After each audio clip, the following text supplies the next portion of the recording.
ครับวันนี้เมนูน้ำตกเนื้อเปื่อยนะครับ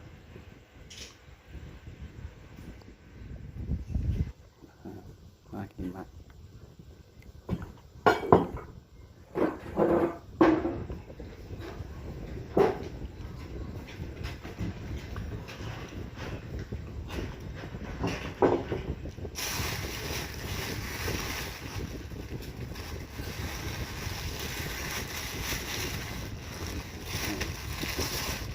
โหระพาปลูกเองส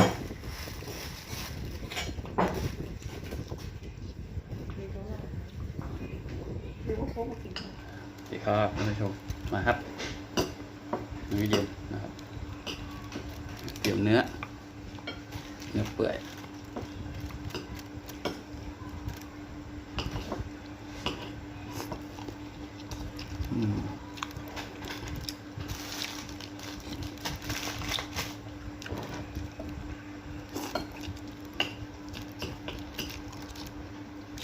น้ำพริกแมงดาหอมดีไหมถุงเท่าไหร่เนี่ย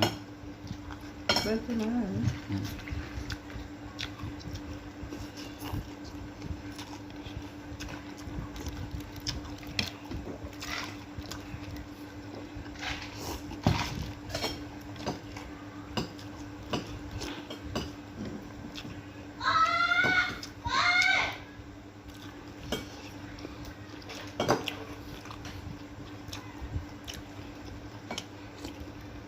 ลิ้นเสียงดังทำไมลูก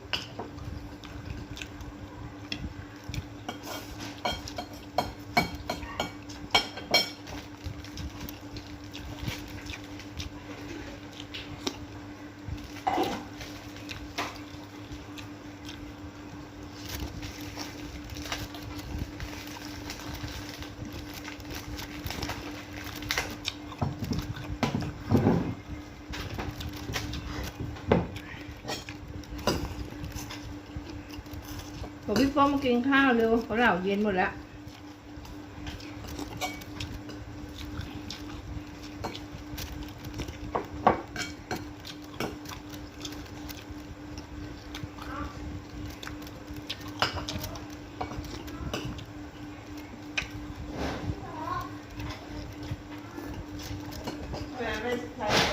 บอกพี่ฟ้องมากินข้าวก็เราเย็นหมด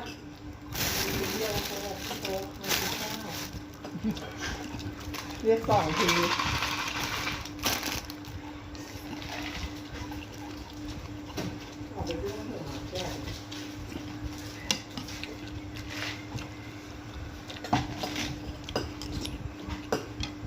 หมูอ้วนเป็นห่วงคนนะเห็นอย่างเงี้ย